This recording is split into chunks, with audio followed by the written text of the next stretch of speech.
John, we've seen people, while he's been reporting, getting trapped. Yeah, you've got to feel for them to a certain extent, Suzanne. Of course, they're breaking the rules, but they're pretty much guaranteed to get a letter. You can see people getting stuck in the yellow box because they're either not observing the rules properly or they just don't understand what they're doing. The big problem is that there's a traffic light just down there, a red traffic light, and not very much road after the box junction. It's a very busy junction. The idea, of course, is to keep the traffic flowing nice and freely, but it's catching people out, and we're talking tens and tens of thousands of people.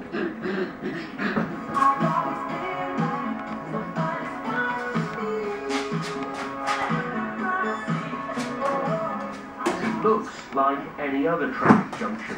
Lights, signs, paint on the road, all mixed with a smattering of confusion and frustration. But there's also this, a golden camera that earned Hammersmith and Fulham Council £2.7 million in 1 year. Stopping in the yellow box can mean a maximum fine of £130. Just ask Deborah Small. She's been caught out. Well, I guess it's the rules of the road, isn't it? There is a reason for it, I suppose. Equally, do I sometimes think that it's quite a good way of making money out of innocent drivers? Yes, sometimes I do. But particularly £55, and that's half the fine, is a lot of money. From this motorbike shop on the corner, the owner watches with resignation as motorists are trapped time and time again. It's down to the length of this particular traffic light allowing people to turn right and filter onto the King's Road.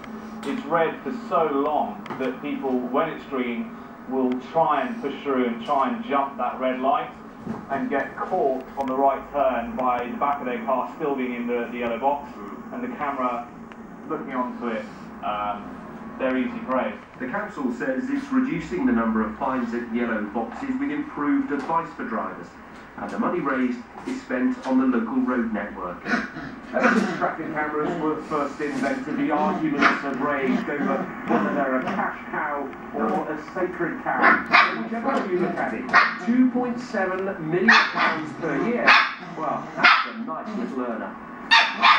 If the camera was the first one that means he could afford to buy a house around here. So far, only London councils have been allowed to impose penalties at these junctions, but many councils outside the capital have expressed a strong interest in following suit. You have been warned. Ominous stuff. Watching with great interest, Edmund King from the AA.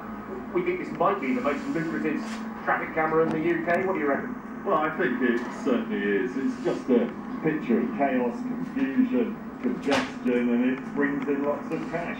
2.7 million in 1 year, 1.6 million so far this financial year. And those figures should show you clearly something is going wrong. Motorists don't want to get fined like that, so there is a problem with the junction design, and that really should be sorted. But the yellow box, of course, is